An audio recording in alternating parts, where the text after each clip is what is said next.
덜 가진 사람이 더 많은 세금을 내고 더 가진 사람이 세금을 덜 내는 조세 부담의 역진성으로 공정한 과세가 이루어지지 못하는 원인이 되었습니다.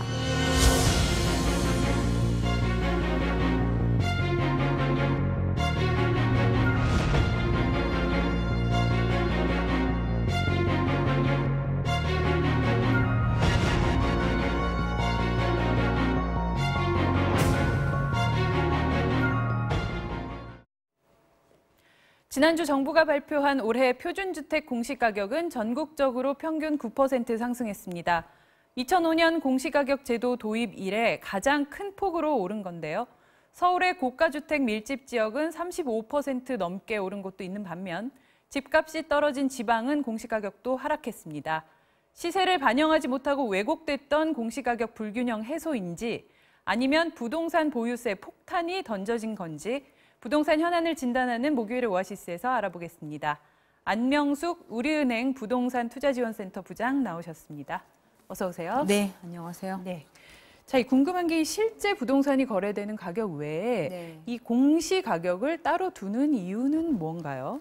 이제 부동산이라는 건 이제 공시하도록 공시 원칙이 적용이 되고 있는데 실제로 이제 실제 거래되는 가격이 있다 손 치더라도 그게 대표되는 가격이냐라고 하면 거래가 안 될 때는 실제 거래되는 가격이 한동안 또 없을 수도 있고 이런 문제가 발생을 하죠. 그래서 공시 가격이라는 거는 뭐 정확히 정부에서 정하고 있는 것들은 거래될 가능성이 높은 가격이다라고 해서 이제 그것들을 평가를 하고 있거든요. 기준에 맞춰서. 그래서 예를 들면 토지도 그렇고 또는 뭐 아파트나 또는 단독주택도 각각의 특성에 맞춰서 어떤 개별 부동산의 현황, 그다음에 그 지역의 특성 이런 것들을 반영해서 평가를 하는데 전국에 있는 많은 부동산을 감정평가사들이 다 평가하기란 너무 불가능한 일이기 때문에 뭐 대표로 예를 들면 땅 같은 경우는 50만 필지의 표준지를 정해서 그거를 정해서 지역별로 대표가 되는 필지가 이 정도 오를 거다라고 그것이 이제 최근에 반영된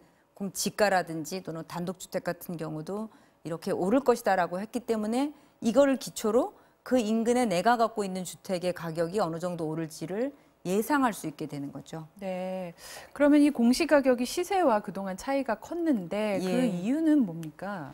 사실 이제 두 가지가 될 것 같아요. 예를 들면 아파트 같은 경우는 거래 사례도 많고 사실은 굉장히 비슷한 현황들이기 때문에 시세를 반영해서 평가하는 방법도 비교적 수월할 수도 있고 그래서 시세를 반영할 확률이 높아지는데 예를 들면 토지라든지 단독주택은 같은 동에서도 뭐 이것이 도로에 접했느냐, 땅이 어떻게 생겼느냐 뭐 등등에 따라서 굉장히 현황이 달라질 수도 있고 건물의 가치를 또 어떻게 평가하느냐도 굉장히 여러 가지 요소들이 있을 수 있는 거죠. 그래서 그런 것들이 아마도 좀 한정된 인력들로 평가하기에는 굉장히 좀 부족할 수도 있을 거고 아마 그게 이제 평가에 대한 어려움이 일정 부분 그 시세를 반영하지 못하는 이유로 작용할 가능성도 있고 또 거래 사례가 많지 않다 보니까 또 그것이 시세로 반영되는데 굉장히 오차가 있다 보니까 전반적으로 시세 반영률이나 이런 것들을 무리하게 높게 가져가기엔 좀 부담이 있을 수도 있지 않았을까라는 생각도 해봅니다. 네.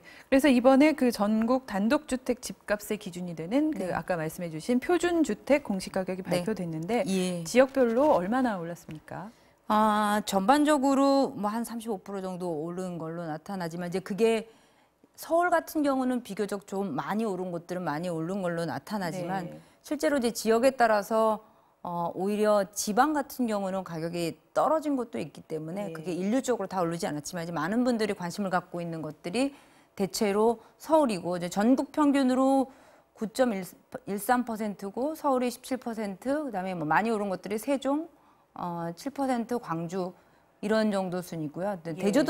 대구도 좀 이제 집값이 많이 오르면서 전반적으로 많이 오른 편에 속하지만 뭐 경남이라든지 또는 뭐 군산이라든지 이런 지역들은 오히려 가격이 오르지 않은 곳들도 나타나고 있습니다. 이 서울 내에서도 또 그 지역별로 좀 편차가 있죠. 그렇죠. 그러니까 뭐 많은 분들이 잘 이해하고 아시는 것처럼 고가 주택들이 많이 오르고 또 비쌌던 뭐 강남 한남동에 있는 용산구라든지 이런 곳들은 35% 많이 오른 곳들에 속하고요.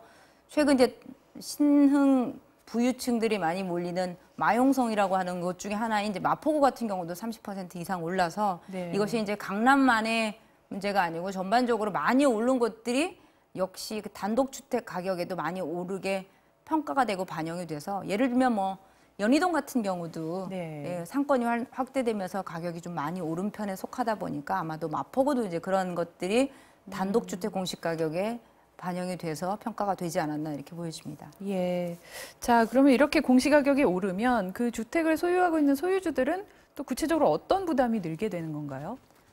공시가격은 뭐의 기준이 되냐면 기본적으로 이제 세금을 매기는 원천이 되는 거죠. 이거를 기준으로 예를 들면 이제 보유세다라고 이렇게 뭉뚱그려져서 많이 이해를 하시겠지만 네. 이제 부동산을 갖게 되면 당연히 이제 재산세라는 걸 내게 되죠. 근데 네. 재산세의 기준이 되는 것이 이제 공시가격을 기준으로 해서 재산세를 매기고, 그다음에 공정시장가액을 결국 이 공시가격을 기준으로 공정시장가액이라는 과표를 만들고 이거를 기준으로 종합부동산세를 이제 매년 12월에 일정 기준 이상이 되는 부동산 고가 부동산 보유자들은 이제 종부세를 내다 보니까 실제로 부동산을 갖고 있을 때 내는 세금의 과표가 되는 게 실제로 이제 공시가격으로 작용을 하고 또 모든 분들이 대상은 아니겠지만 예를 들면 부동산을 많이 갖고 있는 분들 중에 상속이나 증여를 하게 될 경우 시가 원칙이긴 합니다만 부동산이라는 게 뭐 땅이라든지 이런 단독주택이 거래 사례가 많지 않다 보면 그 시가를 공시가격으로 해서 증여나 상속을 하게 되면 실제로 좀 절세 효과가 있다라고 해서 실제로 부동산을 통해서 많이 증여나 상속이라든지 특히나 증여 같은 경우 많이 활용하는 그런 추세이기도 한데 건보료라든지 또는 뭐 이런 부분들이 자산을 얼마 갖고 있느냐의 또 기준을 가지고서 매기는 잣대가 되기도 하고 또 일각에서는 토지 보상하고 되거나 또는 뭐 재개발이나 재건축할 때 있어서도 물론 감정평가를 합니다만 감정평가의 기초라는 게 결국은 이런 공시가격들이 기초가 되기 때문에 아마도 뭐 오히려 이런 지역들은 또 공시가격 올려달라고 또 이의 신청이 많이 들어오기도 하죠. 예. 자, 그러다 보니 이번 공시가격 상승으로 이렇게 보유세 폭탄을 맞았다, 또 뭐 아니다 이렇게 논란이 많은데 어떻게 보십니까?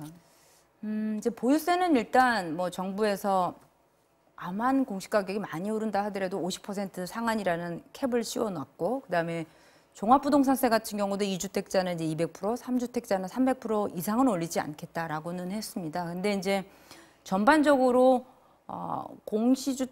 이제 공시가격이 오르면서 종부세를 내는 대상이 이전에 비해서 35% 정도 올랐다라고 하는데 어떻게 보면 서울의 집값이 많이 올랐으니까 그 정도 내는 게 당연하지 않냐라고 이제 생각을 하는 측도 계시고 근데 어차피 세금은 일단은 상한선에 대한 한계가 있어서 일정 정도 이상은 오르지는 않겠지만 일반 한 번 공시가격이 오르면 뭐 이게 올해는 50%만큼만 반영이 돼서 세금을 내지만 내년 후년에는 이미 올라왔기 때문에 올해 집값이 크게 오르지 않는다 하더라도 내년에 후년에도 계속 보유에 따른 세금은 늘어날 가능성이 훨씬 높아졌기 때문에 아마도 이전보다 급작스럽게 세금이 많이 오르는 아마 그런 보유자들 입장에서는 부담이 크다. 특히나 안정적인 소득이나 뭐 다른 급여 소득이 없는 경우에 있어서 부동산이 과다 보유돼 있는 재산을 갖고 있는 노령층은 일단 세금의 부담이 갑자기 커지는 부담들을 많이 그 애로를 호소할 가능성이 있죠.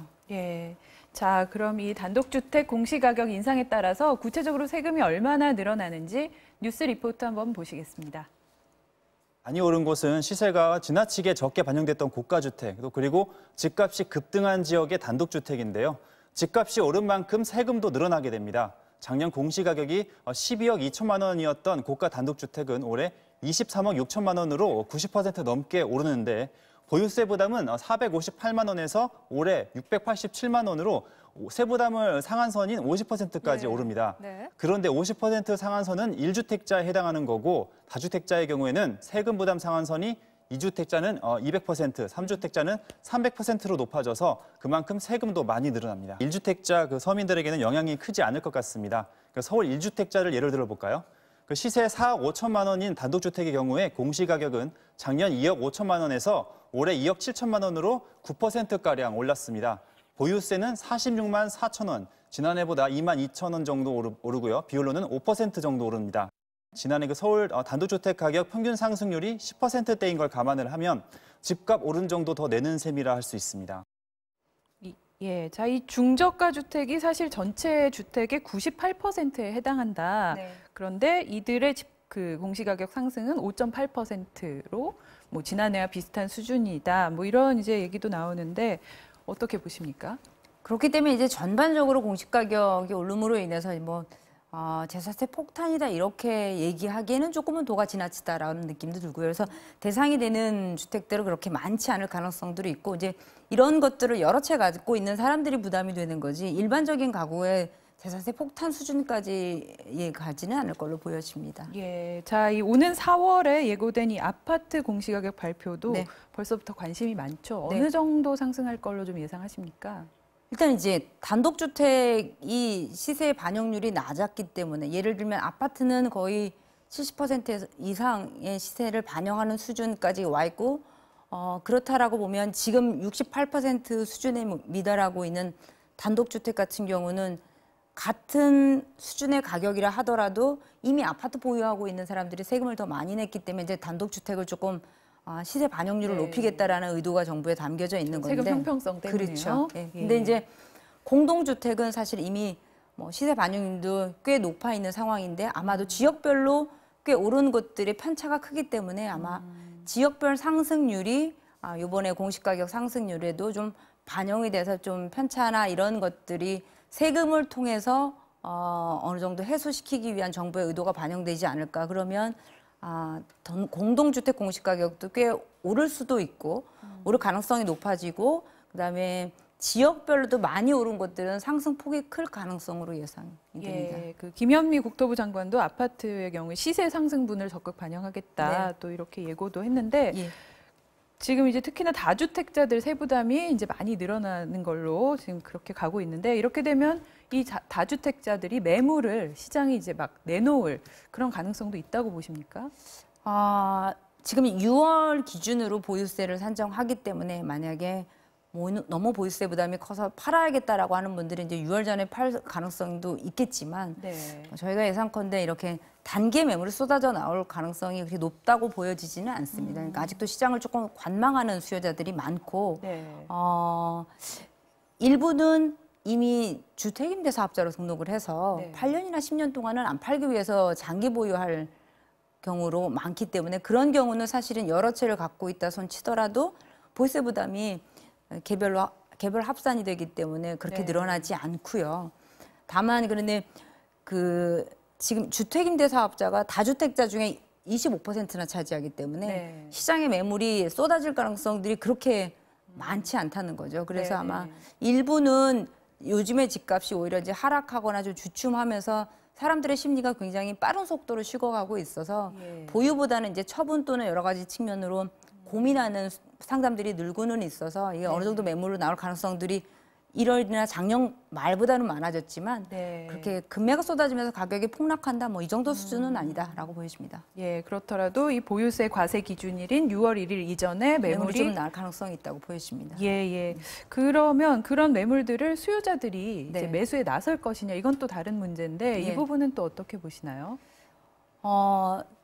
오히려 이제 작년에 굴산 대책 나오고 나서는 뭐 오히려 더 오를 것이다 또는 관망하겠다라는 네네. 수요자가 많았는데 일단은 집값이 떨어질 거다라는 게 이제 과반수를 넘어서는 게 수요자들의 심리로 조사가 되고 있습니다. 그래서 수요자들이 더 기다리는 게 낫다 또는 이것이 올해뿐만이 아니고 지금 입주 물량이 늘어나면서 전세값이 조금 떨어지는 걸 보니 아마도 올해뿐만이 아니고 내년에도 집값이 떨어질 가능성들이 있지 않냐. 그래서 조금 더 길게 관망하겠다라는 추세로 나서고 있어서 네. 아마 올해는 작년보다 거래가 큰 폭으로 떨어질 가능성이 있다고 봅니다. 네. 자, 이 통계를 보니 지난해 이 증여가 통계 작성 이후 최대치라고 하는데요. 네. 이게 이 다주택자들의 세부담이 증가하고 있는 이런 정책들과도 관련이 있다고 봐야겠죠. 그렇죠. 예. 전반적으로 증여가 지금 작년에 기준으로 늘어난 걸 보니까 한 25% 정도 늘어난 걸로 나타나더라고요. 네네. 그러니까 이제 저희도 보면 상담을 하는 분들이 이미 양도소득세는 다주택자가 이미 늘었기 때문에 세금을 많이 내고 팔기보다는 차라리 증여세로 세금을 일부 내더라도 자녀분들한테 이걸 주겠다라는 그런 측면에서 이제 증여 쪽으로 돌아서는 경우들이 있고요. 그래서 증여를 통해서 소유권을 이전하고 분산하는 경우들도 굉장히 많고 일단은 양도의 문제가 아니고 지금 보유세 부담이 늘다 보니까 이제 종합부동산세 같은 경우는 인별과세이다 보니까 내가 두 채를 갖고 있기보다는 배우자라든지 자녀한테 좀 나눠서 뭐 세대를 분리한다든지 여러 가지 방법들을 고민하는 경우들도 많고요. 지금 이제 공시가격이 늘 걸로 예상되다 보니까 적어도 개별 공시지가가 발표되는 5월 말 전에는 토지, 그다음에 주택은 4월 말 전에 이것들을 증여나 다른 방법으로 소유를 분산하게 되면 세금이 좀 줄어들기 때문에 그 전에 증여를 마치겠다라는 상담이 굉장히 늘고 있습니다. 예. 자, 그런데 이 집주인들이 늘어난 보유세 부담을 그 세입자에게 전세나 월세 상승으로 좀 전가할 우려도 또 나오고 있는데 그런 움직임도 좀 보입니까? 뭐 당장은 지금 시장이 아주 뜨겁거나 또는 그 월세라든지 전세값이 가파른 속도로 인상되는 국면이 아니지만 아마도 이 이제 보통 계약이 뭐 2년 단위 또 1년 단위로 되는 과정에서 장기적으로 보면 그것이 결국은 임대인 입장에서 원가라고 반영이 생각하기 때문에 아마도 일정 부분은 월세 반영하려는 그런 추세가 나타날 것이고 그래서 어느 정도 전세 가격에도 영향을 미치지 않을까라고 보여집니다. 예. 자, 이 공시가격 현실화가 부동산 시장에 미칠 영향 전망해봤습니다. 안명숙 우리은행 부동산 투자지원센터 부장과 함께했습니다. 오늘 말씀 고맙습니다. 네, 안녕히 계세요.